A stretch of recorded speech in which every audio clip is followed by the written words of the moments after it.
So I have a yard with a little bush. Throughout the seasons, a lot of garbage flows into my yard and gets caught in the bushes, and the snow covers it all up. And in the springtime, the snow melts and we have garbage all over the yard, right? So it's my Mm-hmm. responsibility to pick up that garbage. And I would say my kids' responsibility too. But then that Yep. brings up interesting questions. It's not our garbage, but it's my yard.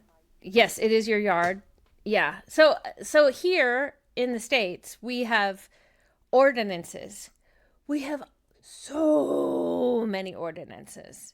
We've got ordinances for every flippin' thing you can imagine. And so I'm quite certain that there's an ordinance that states that if you have garbage in your yard, regardless of if it's your garbage or not your garbage, you are responsible for cleaning it up. And if it's a little tiny bit and it's not a huge eyesore, no one's going to care. But as soon as it pushes over that line to a nuisance, then you're going to start getting people knocking on your door and telling you to take care of your shit. So in the United States, that social responsibility is legislated. It's not voluntary, it's legislated. So you have to be Yeah. responsible to other people in the community. Yeah. How far can we And push it that? depends on where you live, though. Depends on where you live. So I think it's probably less so the further out you go, but the further closer to the city you go, especially a lot of the suburbs, it's really tight control over what you can do, like how many inches you can have a vehicle, like off the curb. And like, I mean, it's strict. So It's strict. one thing I noticed about Quebec when I moved here is that people don't immediately, when they have enough money, they don't buy much bigger houses. They don't want the sprawl. They don't go for the McMansions. They don't go for bigger is always better. They keep the home that they've been in most of their lives, and they keep it very, very well. So they might upgrade the patio. They might upgrade the roof, or they just keep the home that they have modest, beautiful, and clean and nice. But it's not legislated that way. It really is because people want to have pride in the home that they're displaying to their neighbors. And to me, that's very much a motivation driven social responsibility. I feel like there used to be more of a motivational drive. And part of the reason we have to legislate it is because there are the outliers, the people who don't feel motivated to have that social responsibility, and it can ruin an entire neighborhood. So I understand where it came from, but I wouldn't say that it's 100% driven by the threat of legal action taken against you. I think in a lot of neighborhoods, because we're talking neighborhoods right now, right? In a lot of neighborhoods, it really is that you have to live next to these people. So you don't want your neighbors being pissed off at you because you're not taking care of your stuff. So this is interesting. I was discussing this with my son, and he said, "Are you embarrassed about the trash in our front yard?" And I said, "I am." And he said, "Because you have a trashed front yard?" And I said, "No, I thought about it." And I said, "No, I'm not embarrassed because I have trash in the front yard. And the neighbors might think that I'm a messy person. I was embarrassed because the neighbors might think that I don't feel social responsibility. That bothered me more than being a messy person. Okay, okay. So talk a little bit about that pressure. What kind of pressure are you feeling in your neighborhood that this is becoming a thing? Because everyone else's property is so well kept. And I don't want to be the one who sticks out. I already have the biggest house. I have the only side yard. I have the only house on my block that's a single family home. So I feel like I'm already being ostentatious, and I didn't know that at the time. But I feel like I'm already that one that isn't the same as everybody else, and I want to be the same as everybody else. I don't want to be the trashed yard. So what if all of the houses had trash? That's interesting. So I'm a very tidy person, and as a mother, that's very difficult to keep that up because I'm not the only person living in my home. But I still think that I would want a clean yard, but it would probably be much less pressure that I'm putting on myself. Because none of my Okay. neighbors have ever said anything to me. I don't have a trashed yard. No one's ever said anything. I can't imagine anyone would. We ran into the same kind of problem when we were in a neighborhood, but from the other side of it, which was that we owned a cat, and the cat wanted to go outside, and we had teens coming and going all day long, and that cat would just go out. And we didn't actually have a problem with the cat being out because he would always come back. He knows who's feeding him. But our neighbors didn't like that the cats were free and loose because the neighbors didn't want the cats pooping in their gardens. And I was like, okay, he wasn't like pooping in your chair. He was pooping in the garden, which is where poop goes, and I should charge you for the fertilizer. You're welcome. Is kind of what I was thinking. But he would actually call the city on us quite regularly for our cats, and then a couple times he even live trapped him and just had him taken to the pound, and then we had to go bail him out like he was in jail. And it was really, really frustrating. And from my perspective, we weren't being as socially irresponsible of neighbors as they were, because they first of all, they never came over to just ask us, hey, what's the story with your cat? To even give us a chance to say, it's a cat. Cats come and go, and you can't keep them in your yard. But even if they had done that, the calling the city was problematic for us. And, it got to be a really big, ugly mess. And so I don't know, where does that social responsibility lie? Because technically it was my cat and it was in his yard, but at the same time, it was a cat that roams free, and he made it a problem where none of the other neighbors made it a problem. Particularly in neighborhoods, I think this problem comes when different neighbors have different expectations of social responsibility. So for me, I would put the social responsibility on myself. I don't think I would put that on the neighbors until it got egregious, until it got damaging or destructive. But my expectation is that everyone needs to have their own view of their own social responsibility. And when it starts to bleed into, I expect this of you, when it's not really... See, this is very complicated. I don't know how to get this, because there's a right and there's a wrong, in my opinion, but that doesn't mean it's the right and the wrong. Like I okay, so in your cat situation, what would be the right and the wrong? I think truthfully, not communicating is a big problem between neighbors. That's just 101 is communicating. Number 2, trapping someone's cat, that's not okay. Number 3, being upset about poop in dirt. Just biologically, it's so similar that I don't think that should be a problem at all. See, and from their perspective, because I think they were those people that had all these rules, and you follow all the rules, and the ordinance states you can't have a cat off leash. If you own a cat, you can have them indoors or you can have them outdoors on leash, which is ridiculous. Cats do not belong on leashes. They just don't. And I know some people do that. Good for you. It was never going to happen. But who passed that ordinance? Who was the one who submitted it? Who went to the meetings? The loud guy who's got expectations on other people is the one who did that ordinance. You didn't have cat people coming to those meetings saying, no, my cat needs some freedom. A cat on a leash doesn't make sense. Nobody, that clearly, because it was passed, who the louder voices were. Oh, yeah. Could you even imagine going out to the farmlands and telling farm owners that they have to have their cats on leashes? Or their cows or their pigs? Well, I mean, they keep pigs and cows in pens, at least. Yes, a barn cat. Right? But there's always cats coming and going, and no one's complaining like, oh, your cat pooped in my yard. Okay. But my point is that I have limits as well. So if someone broke those limits, I would probably have a discussion with them.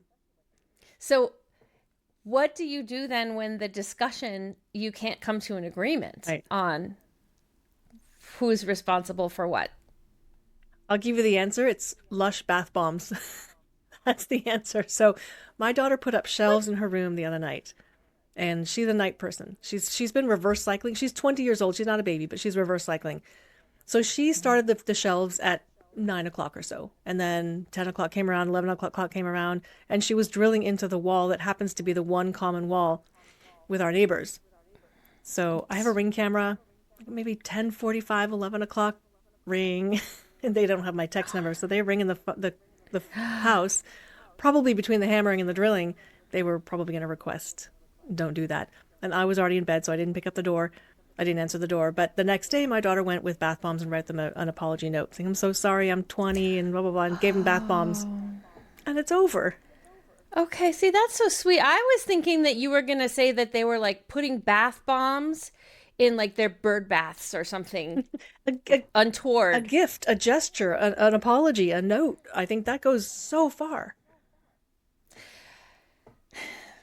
So I'll tell you what ended up happening with our cat situation. One day, after years and years of this with this person, our cat came home with a broken leg. And I mean broken like right here, and it was flopping. Like broken, like it snapped. And I I thought it might have been the neighbor doing something to our cat because he was so mad at this cat. So my husband at the time went across the street and said, "Did you do something to our cat?" And it shook this neighbor. I think he finally realized how much of what he had been doing to us was affecting us, that we would actually accuse him of something like that, or at least ask. We weren't accusing so much as asking, but the fact that we would even think he was capable of harming our pet, I think made him really rethink, like, okay, maybe I need to back off a little, because after that, it got a lot better. Good. Got a whole lot better after that. Yeah. Maybe. So the face-to-face confrontation was probably also really good. But I thought for years about bringing like Christmas cookies over there, and I just didn't want to face them. I totally get that. And I feel like in a situation where you really don't feel like you're in the wrong, apologizing doesn't feel right. And I don't think an apology or a conciliatory gift, I think that sends the wrong message. Yeah. I want to acknowledge that we were technically and legally wrong because the cat was off leash. Okay. But, in the spirit of life, I think putting a cat on a leash is cruel. I just think it is. And keeping a cat indoors is also cruel because they're outdoor creatures. They just are. So that's one of those situations where it's really hard to tell. And I would add that one of the problems that I always found in living in a neighborhood where we were always kind of wondering, like, who's responsible for this or that? I had a neighbor whose tree fell on their fence, and there was a question between the two neighbors of who's responsible for cleaning up the tree and repairing the fence. And as it turned out, it was not the fault of the neighbor who owned the tree. It was the responsibility of the neighbor whose fence it was, because it was an act of God, technically. So according to the insurance companies, it was not the responsibility of the neighbor who had the tree. But those situations kind of make me crabby, because there's this sort of entitlement. And I think I find this particularly in the suburbs and also in apartment complexes that are maybe a little bit more upscale. There's so much entitlement, and everybody feels like everything should be perfect for me. And so if you have a yard that's got some trash in it, you need to step up because it's not visually pleasing to me. And I feel like we would go so much farther as a community and a culture if we were not quite as entitled as we are.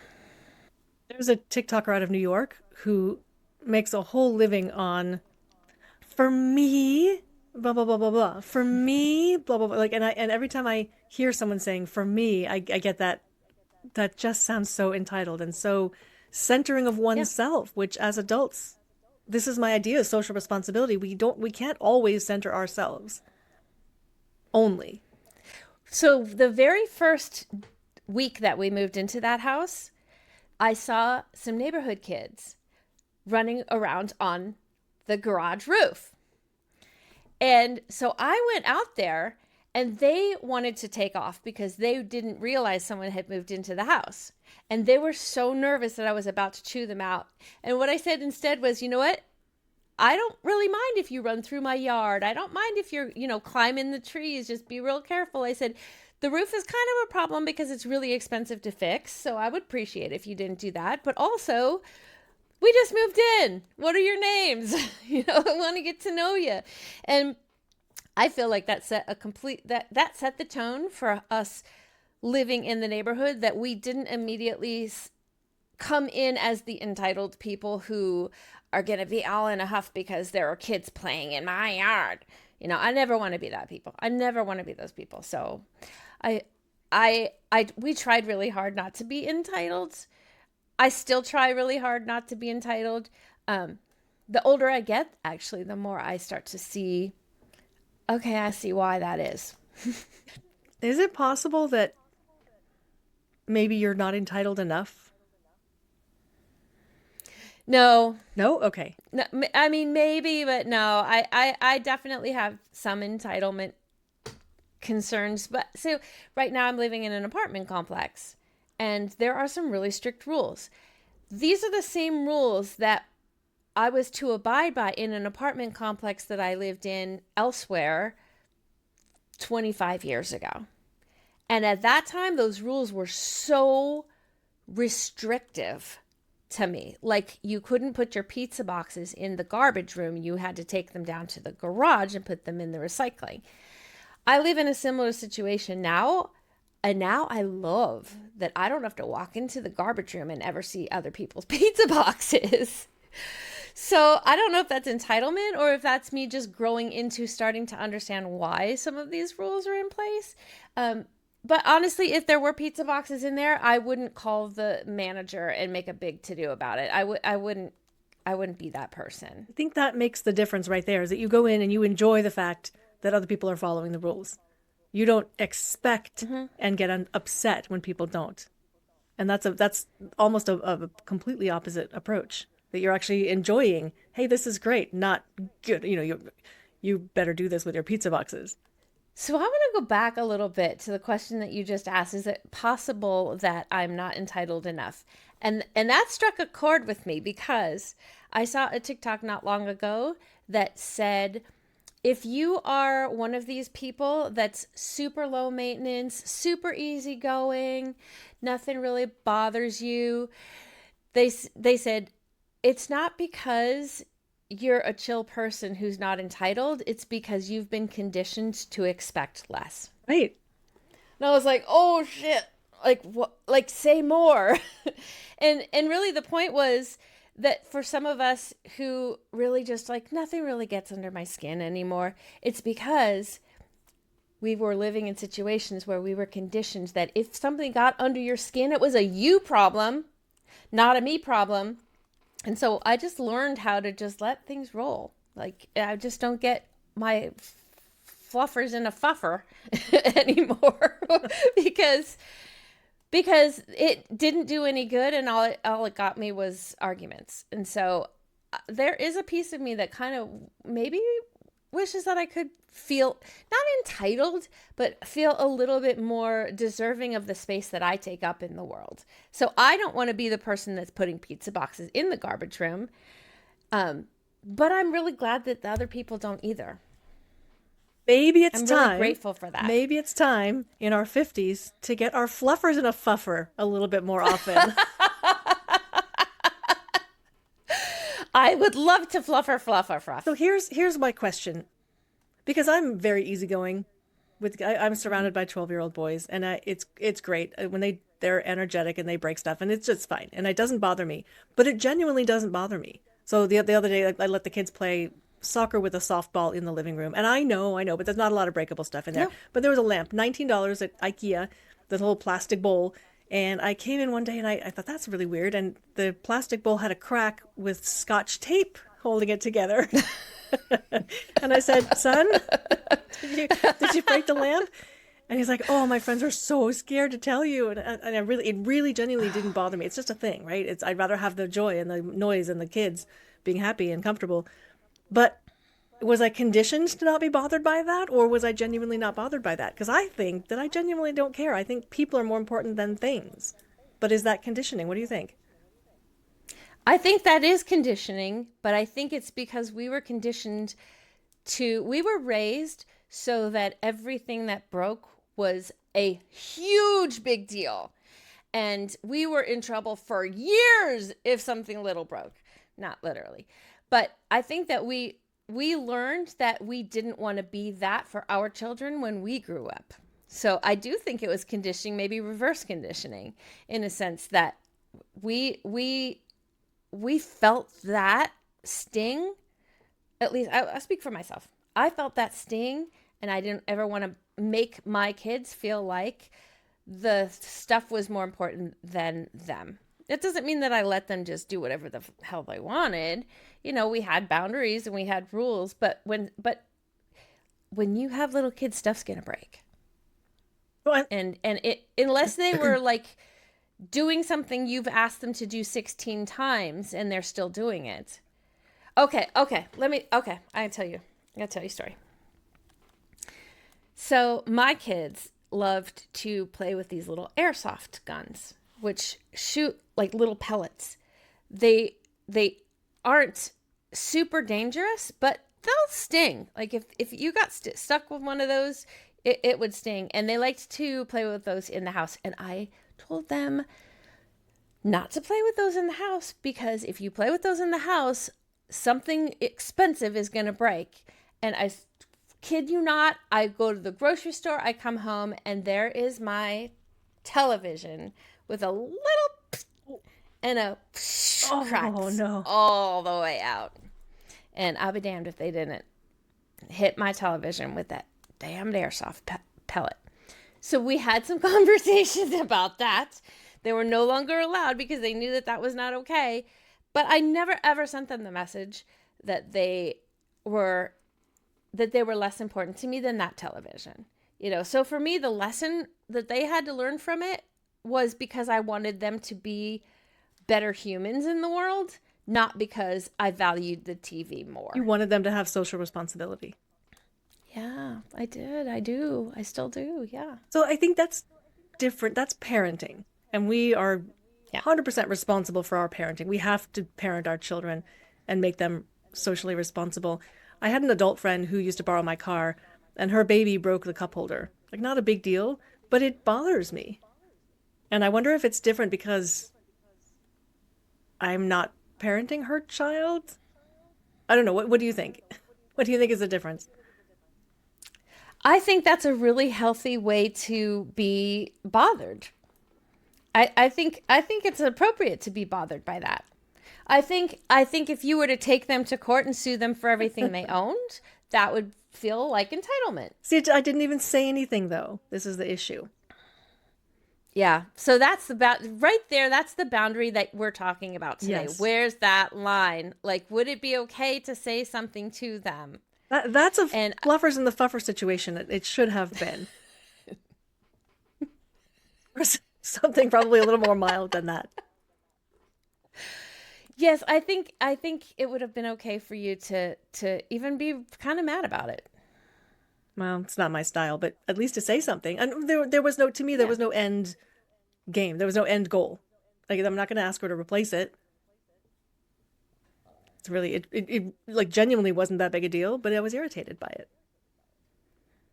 Well, maybe the end goal isn't the replacement or the repair of the thing. Maybe the end goal is the continued restoration of the relationship.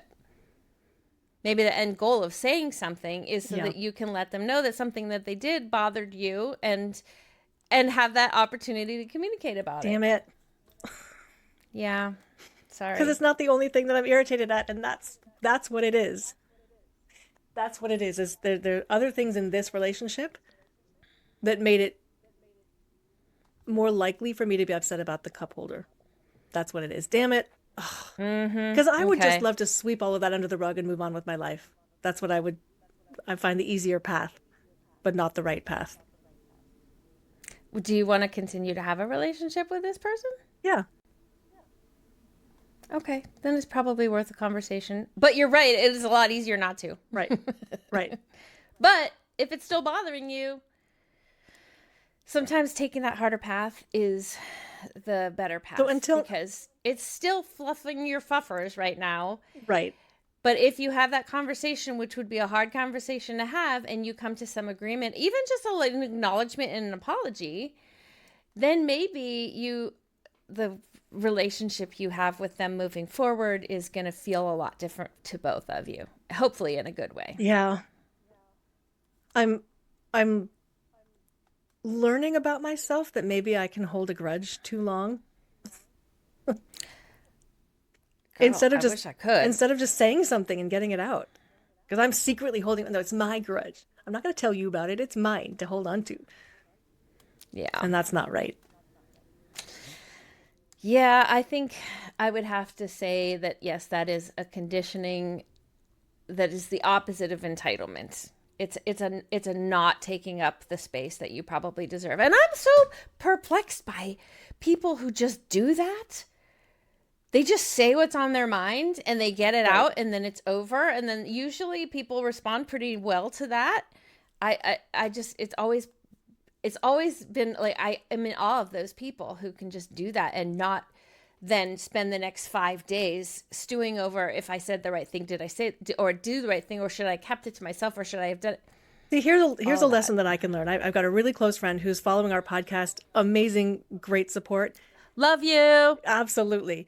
And like while she was listening to our podcast, she's like, I don't like what you said. I like what your sister said. And I was like, thank you so, I was like, I love it struck me like that's what we need. I love this relationship that I have with her, and I love that she's supporting us, and I love that we can have this back and forth. And it was just I just felt so giddy about that that honesty. That's so cool. Yeah. And also, again, I love you.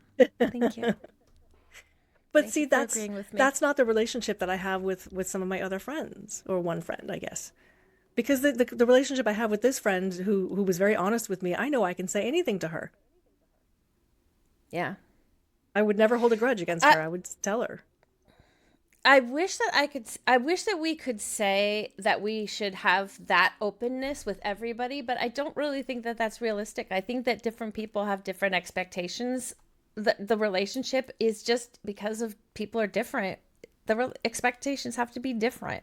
And so maybe this other friend, if you fear that you saying something about that would damage the relationship beyond repair, then maybe it's worth just sweeping it under the rug. But then you also have to ask yourself the question, then, is that the relationship I really want to continue to pour time and energy into if they can't even take that criticism? But it's still coming up in my life right now, and I think it's about the cup holder, but that's not it at all. That wasn't it at all. So this is a me problem right now, 100% that I need to solve. Oh, so glad not to be you right now. I'm sure you have things that you would love to say to somebody that you don't. Oh, yeah. Yeah. But so this is Yeah. interesting, just to bring it back bring it back to what we're talking about.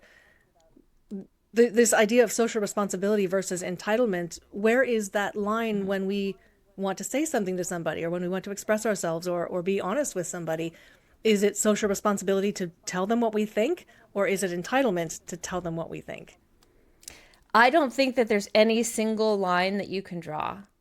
I think every single situation is different. I think every single relationship is different. And there might even be some situations where I would tell this to this one person, but that same person I wouldn't say another thing to. And I think that's just part of being in a community with people is testing those boundaries and figuring out where those lines are with those people. And a lot of times when we do push those boundaries a little bit and kind of pushing like, is this a relationship that can withstand this kind of pressure? Those become the relationships that are lifelong and really lasting. Those are sometimes become the ones that are like, girl, I'll bring the shovel. If you are liking the content, please like, subscribe, and comment. And if you're listening on an audio platform, please give us a 5-star rating. It really helps the algorithm. Thank you. Those become the relationships that are lifelong and really lasting. Those are sometimes become the ones that are like, girl, I'll bring the shovel. Are we introducing our inauthentic selves into a situation where we would behave differently with different friends?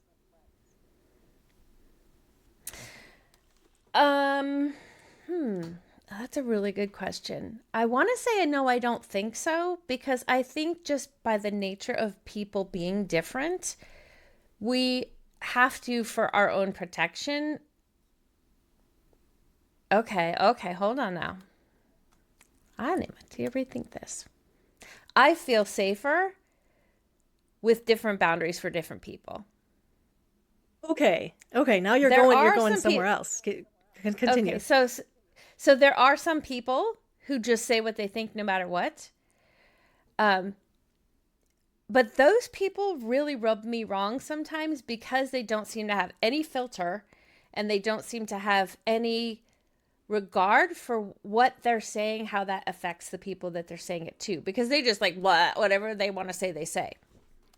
And so those don't tend to be the people that I open up to and trust. Those don't tend to be the people that I really let in, because I know that they're as likely to spill my tea to everyone else if they have no filter. So for my own protection, I have different boundaries with different people. But the testing of those boundaries and the development of those relationships is a lot of work. It's a lot of work. And that's probably why I don't have a lot of friends, because I don't really have time and energy right now to put into developing new ones, because it's a lot of work. Do you think that our being authentic means that we say the same things to all of the people? Having said that question out loud, I think no, it's not inauthentic. I think I am closer to some people and I trust some people more and I trust some people less, and I just don't know some people as well. So no, I don't think that it's inauthentic to approach different people with different levels of, I don't want to say honesty, truth, because those are always, there should be 100% honesty and truth, but maybe the same directness. I think for me, when we're talking about authenticity, the place that I used to be was very inauthentic with almost everybody, because I didn't trust anybody. And so I constantly wore a mask. And having put it into those terms and recognizing that when I was not being my most authentic self, it's because I was masking, has actually really helped a lot. Because what it does is, instead of coming into a situation that doesn't feel safe and masking, now I can come into a situation that doesn't yet feel safe.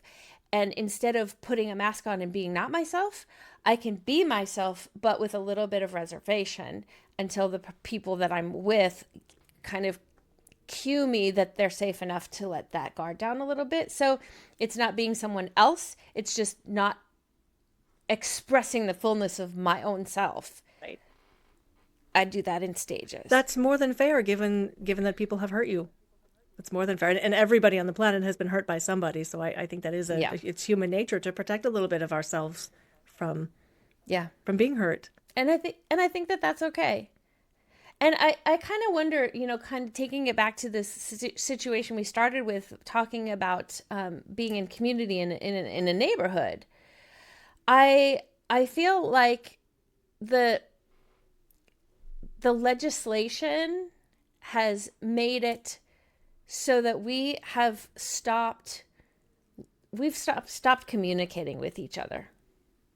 So instead of coming to a neighbor with a concern, we just call the city.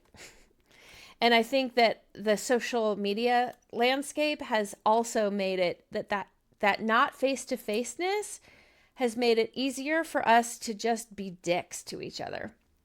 I feel like when we were living in a time when everything had to be done face-to-face, we were a lot kinder to one another, because it's a lot harder to be that in front of somebody's face.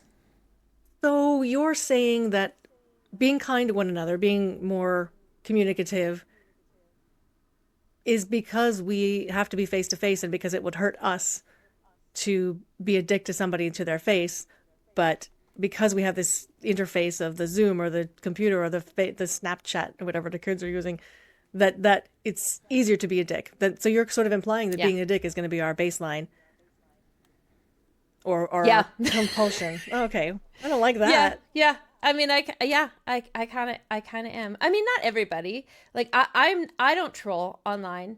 I don't post comments that are intended to hurt people. So I don't think it's everybody, but I will say that I'm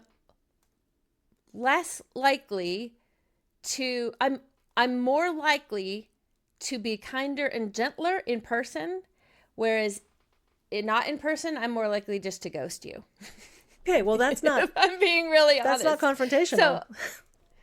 Yeah, it's very non-confrontational, but I mean that's my way. So my being a dick isn't about trolling. My being a dick would be I would just ghost you. Okay, I think there's a big gap between being a dick and ghosting you. There's a big gap there. Yeah. But there's also a big gap between ghosting you now on socials or on text because it's easy to do and I don't have to face you, and facing you. There's a big gap there too. And I think that's where I feel like for me personally, where this social responsibility, I've gotten a little bit lazy because it's easier to do now. So maybe the proposition right now is that social responsibility would increase in all of us, or our own sense of social responsibility, if we spent more time in the physical presence of other people as a society. Yes, we need to do more of that. And that could be why the beginning of this conversation was all about neighborhoods, because we do exist in real life in our neighborhoods. Yeah. Yeah. No, we absolutely do. Wow. Yeah, I okay, this is kind of an aside, but ever since COVID, if people get too physically close to me, I get this sensation like their face is too big. I don't know what that is, but like I'll be like, "Yo, back up. That your face is too big for your head because you're too close to me." Like I just have boundary issues. So I don't know what that is. It's some kind of neurodivergence. I definitely have some neurodivergences going on in there. Wait. So just out of left field, what year did you get a divorce? 2021. Oh, okay. Let's go back to talking about COVID and boundaries. Yeah, it was. Yeah, okay. I mean, yeah, they kind of coincided, didn't they? A little bit.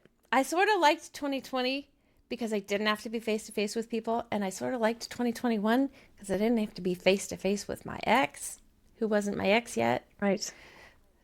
But I still don't like being that close to people. Like in the grocery store, if someone like reaches over me, I'll be like, back the fuck off. How close does one have to get to Personal. you to make their face look too big for their head? That's too close. Was that a foot and a half? Well, for a stranger, that's kind of close. So if they are checking me out over a counter, that's a good distance. Okay. I can do the checking out over a counter. But if someone walks up to me on the street to have a conversation about a thing. But I think we all have those kinds of boundaries. I took my son and his friend downtown, and we took the metro, and on the way back, there was a lady who was staring at them and following them because I was letting them have their space and whatever, and I was, 20 feet away, whatever. And the lady was coming up, and she had her head like right here behind my son. He was talking nose to nose with his friend because they noticed this lady was following them. What? And she came up, and she was like in their face-to-face conversation. Didn't say anything, just stood there. So I think it is subjective. I think that's too close, especially to two little boys who she doesn't know. Yeah, that's a little bit sociopathic. Yeah. It just is. But I've been on your metro. Our metro's nice. I got spit on by someone who wasn't even spitting. He was just so close to me and talking so loud in a cray-cray kind of way, and I had to go home and like take a shower because I was so disgusted. So yes, no, I'm sorry. I get it. Your metro. For one who doesn't like people in their 2-foot space, the metro can be overwhelming. I totally get that. You need to come back and have a good metro experience. Okay. I will come back and I will ride the metro with you. Yay! It sounds like a very lovely concept. Yes. That is so interesting. Yeah, I hadn't thought about why. Oh, because we have a metro too. It's very limited. It's got like basically point A, B, and C. That's it. You're either going from A to B or from B to C. I feel like it doesn't even go A to C. So I do not like to ride it, even though it's cheaper. It's super easy to get to. It's not super slow. I mean, it gets you there, but I don't like being at the mercy of the stranger people I don't like it. Yeah, I get that. I get that. Too much togetherness. And not enough autonomy to be able to be like, yeah, I'm done with this. Like if someone was in my face and my car was around the corner, I'll just get in my car and leave. Someone in my face on the metro, I can't just get off the metro in the middle of the city. I don't know. That's a tangent, but This is a whole anyway. metro tangent, but I feel like the places where I've lived, so Northern California, there's a connotation of the metro being for people who can't afford a car or parking or gas, whatever. So it wasn't for everybody. And here in Montreal, the metro is really meant for and it's ridden by everybody. It gives flexibility in that I don't Mm-hmm. have to drive downtown, find a parking spot, do my stuff, and get back to the car. If we want to go downtown, we get out of the metro, we go do our stuff, we end up 2 miles away. We can take a metro from 2 miles away. So to me, the flexibility is built into the metro. Mm-hmm. So yeah, you don't want people Yeah. spitting on you, and I don't want adult women chasing my 12-year-old son. That Yeah. happens. But I think overall, Yeah. and the other problem I have is that if I'm not driving a car, I get car sick significantly. So if I'm in the back seat of an Uber, I get car sick within a couple miles. Oh. So the metro to me is just a whole lot better option. But that's my metro tangent. Okay. Okay. I will be very grateful to ride your metro again and hopefully not get spit on by crazy people. I'll watch out for you. But you know what the metro is in Montreal? It's socially responsible. That it is. Yeah. Okay, I mean, we could go on a whole nother tangent about global social responsibility. Yeah, so we covered the neighborhood, we covered friendships, global social responsibility. Yeah, that's a rough one. I remember doing a couple times in my life, there was a website you probably still can go to where you type in information about your lifestyle and it will tell you how many slaves it took to create your lifestyle. And slaves being indentured servitude all across the world. And they're always horrifying. And also, I find it really overwhelming and challenging to even imagine living a more responsible lifestyle. Because it would mean giving up cell phones, giving up my car. It would mean, shopping differently for my clothing. It would mean a complete overhaul of my entire lifestyle. And our culture is designed for this. So for the people who are able to do that, it is a whole lifestyle. It's not just something you decide you're going to do today. We had an episode on capitalism a couple weeks back, and one of the conclusions that you drew very brilliantly was that you can't do it all at one time. There's no way. Yeah. So maybe right now, for someone who's wanting to do something else, instead of give up your car, don't dress the same way, don't eat the same foods, etc., that's not really realistic. Maybe step one is just recognizing, yes, a lot of my lifestyle is built on the backs of slaves, indentured servants right now. Mm-hmm. The systems in the US, the actual things that we buy, the cell phones, all of those things, just recognizing that could be a really good place to start, and a really difficult step, to be honest. Yeah. Yeah, I think recognizing it is probably one of the most difficult steps because then you have to acknowledge the harm that you've caused, not you. It was a difficult step for me to accept it because then I had to acknowledge the harm that I was causing other people on this planet. So one of the ways I think that I have wanted to become more responsible, socially responsible, is I've been much more involved in the political world. And I don't mean like myself being involved in it, but I'm really well educated in what's going on at a local and government and federal level.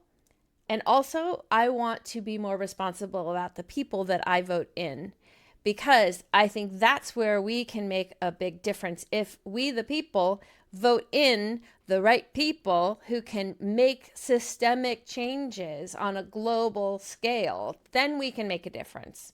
So for me, that was kind of part of why I've become a junkie. I've become a political junkie because I can't do it myself, but we can all do it if we do it together and if we're all aligned in our ideology. Right, which is also unrealistic. But this idea of becoming aware, I think becoming aware might be enough to necessitate little changes in one's life. So if, as an example, I don't shop for clothes online, but shopping for clothes online became very, very easy with Amazon and Zappos and all of this. But when we send clothes back, they can't be sold in the same way. And so they go into junk factories, basically. And just being aware of this and aware of the mounds and mounds of textiles that end up unusable or in the wrong place in the world that don't biodegrade as well, maybe it would encourage someone to be more careful about what they buy, knowing that they want to keep it instead of saying, I'm going to buy 3 of the same shade, different sizes, and send most of them back. Maybe small changes like that would be coming front and center if we became more aware of what we're doing. Or maybe instead of getting a new cell phone every 2 years, we make it every 4 years. And those are little things that we can actually do and that might not be that painful compared with the pain of recognizing how much harm we're doing in this world. I think we have to do both. I think we have to do the small changes and recognize our individual role in it. And we also have to look at the bigger system, because I think it gets really easy to be so entrenched in our own daily lives that we forget to look up from time to time and see what's going on in the world around us, and to really see how we are so interconnected, and that the things that we make decisions about all day long don't just affect us, they affect everybody. And if more of us were doing the thing you're just talking about, then we would start to make a change. If everybody was buying cell phones 4 years instead of every 2, there would be fewer cell phones being sold, and then those companies would have to pay attention to the people who are saying, we're not going to do this anymore. And then the companies would have to make changes. Right. So I do think that has to be both. I think it has to be our lives, but also looking at the entire world. I think especially parenting young kids, it's very difficult to find time in our lives to look up at the broader world and say, no, I'm not just socially responsible for my neighborhood and my family. What I do affects the broader world. It affects people who live in countries I've never even heard of and have never thought about visiting. Those people's lives are affected by decisions I'm making today. And that, to me, that is the fundamental of social responsibility. It's impossible for all of us to do all of the things, but it is not impossible for me to do my thing, to make the changes that I can make in my life. Coming soon on Super Random Things with Those Sisters. A question that might be easy when you first hear it, but has a lot of depth to it. Is shaming other people a good thing or a bad thing? My answer is both, which is a cop-out, but it's both. We talk a lot about on our podcast about not shaming other people for things that aren't their choice, not shaming them for diseases or their food choices or their life choices. We don't find shame as a good, productive thing in our society. However, I think there is a place for shame when someone is truly outside of the acceptable behavior. So we got a comment from one of our Australian viewers that said in Australia, they have public shaming of pedophiles. And I can't say that I'm against that. So I want to talk about this. What is the scope of acceptable shaming? And I know it's going to be different for every single person, which itself is a complication. Who defines what that scope is? What if we disagree with other people on what that scope is? So I think it's something to explore, because I don't want to feel shame. I don't want to shame myself, certainly, but I think in this context, we're talking about shaming other people to get them within the societal norm. But the societal norm might not be right. Okay, well, that's a whole nother complication. Let's look at a couple of the extremes, the places where we absolutely do not think it's appropriate to shame, and maybe some extremes like shaming pedophilia in public might be a place where shame is probably okay. And then let's work our way in and see where we get to. Let's do that, and then we could set aside the conversation on who makes those boundaries. But I think between the two of us, we're pretty mainstream people, so maybe we can come up with that middle ground. Yes. Oh, I hadn't thought about the question of who sets the boundaries. For the first half of this conversation, you and I set the boundaries. How about that? Okay, How about let's that for talk bold? about our boundaries. Let's do that. Because ultimately that's what people believe and then come to collectively agree upon. So, Well, let's yeah, okay. let's talk about the easy ones. You don't shame someone for a disability. Super easy. Yeah. What else you Yeah. got? For their weight, For what they're wearing, for their color, their gender, who they love as adults, yeah, neurodivergence. choice of job. Okay, let's talk about that. Let's talk about that because I think the choice of job could be an interesting middle ground.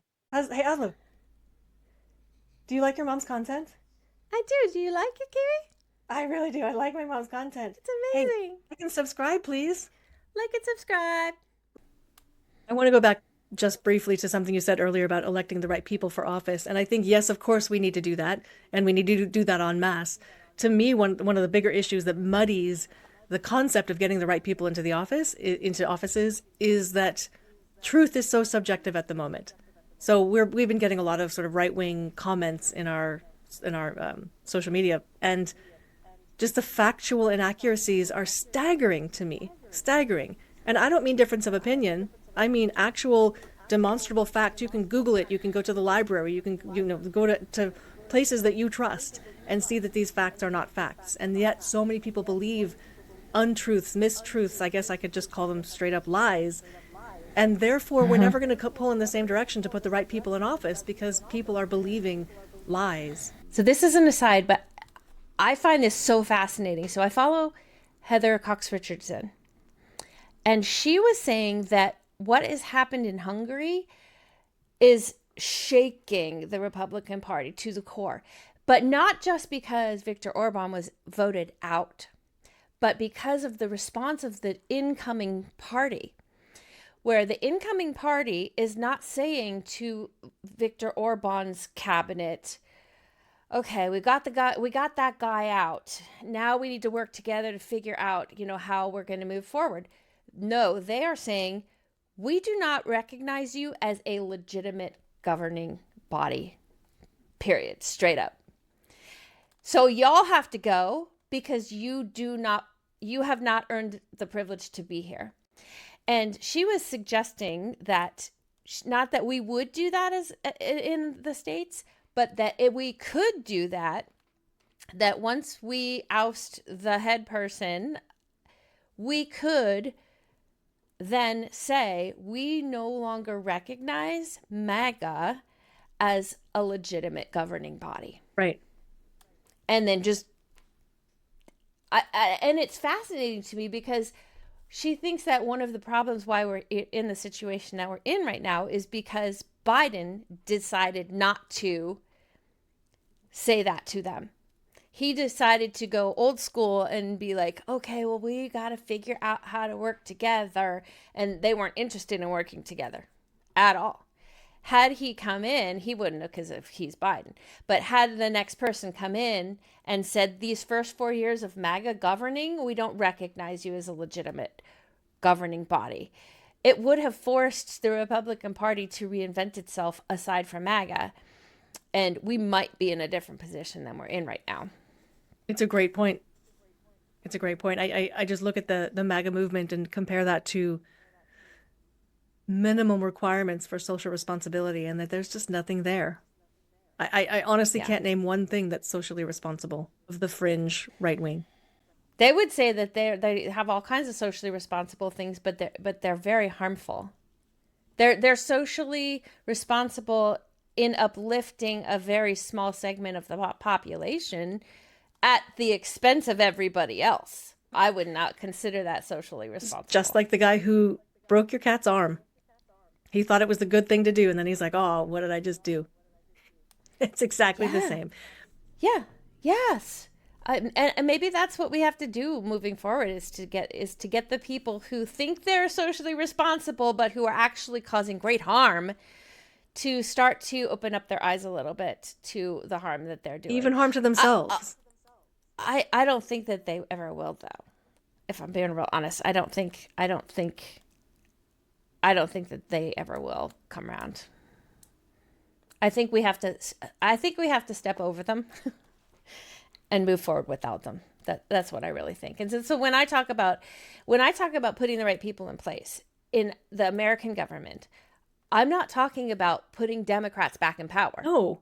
I'm talking about eliminating all of the Republicans and MAGAs and Democrats who have contributed to our system not being socially responsible or ecologically responsible or climate friendly or financially responsible, Or all equitable. of the things that there are just too many people who have been in power for too long, and we need to get them out and get some of the Mamdanis in, some of the more. people who are wanting to be face to face with people. I bet you Mamdani does not think that people's faces are too big. He goes to fill potholes with people. He goes to shovel snow with people on purpose. And not performatively, but because it needed to get done. Yeah, he's... I think that's what we need. We need more people who are going to encourage the entire global community to do more face-to-face. Because it's a whole lot harder to hate somebody that you have to be face-to-face with a lot. It's a lot harder to hate them. You know, the trans community that I have connected with consistently say that when people get to know them as people, their transphobia and transmisia starts to melt away. Right. Because it's no longer a concept or a big, dirty, ugly something abstract. It's just a person. So maybe this is one of the reasons that Trump's administration wanted to get rid of all of the non-him looking people. Because then he has to look in their eyes and say, I know that I'm hurting you. Well, that's not going to happen. But in general, they're not here. I don't have to be face to face with them. And therefore it's not a problem for me anymore. Very short-sighted, very selfish. The entire white Christian nationalist movement is about getting rid of everybody who they don't want to have to come face to face with. So that then they can have a homogenous society. But that's not how society works. Right. Especially the it. melting pot of the United States. We literally are the most amazing country in the world because of our diversity, not in spite of it. So I'm going to put a really difficult question out there, and then we can close without answering it. What makes us, as white non-Christian nationalists, think that there's going to be a line drawn that we aren't then, after all of the immigrants, after all of the people who are not white, all the people who are not straight, all the people who are not rich, what is going to differentiate us from the other people that the white nationalists have hated? Because we're other as well. Yeah. No, that is the answer to the question. At some point, there is only the Epstein class is what's left. They want the whole country to themselves and everybody else get out of my face. Everybody else just be tools and cogs in the machine. That's what they want. So, they want everybody else to be non-character players, NCPs. I vote everybody else can just be those people while they just live their little homogenous life. That's the tragedy, is that the people who are supporting this are also on the chopping block. They're just not there yet. Right, but there's no line. And if they knew it, if they could see it, if they could see that it's coming for them too, or I should say when they discover that it's coming for them too, then maybe we can actually make a change. But I don't think we're going to make a change for as long. I don't think that they're ever going to see it, honestly. I think those people have to die off and we have to get new generations of people. But even the younger generations of people still have a lot of that. They've been taught the same thing. Part of the other thing that Heather Cox Richardson was saying is that part of why we are here now is because the Civil War government did not say to the people in the South, we do not recognize you as a legitimate government anymore. And you cannot play in the sandbox anymore. All they did was say, okay, we'll figure out a way to work with you. Come on back in. And it just stayed in. The racism and the misogyny and the hatred and the bigotry, it stayed in. And here we are.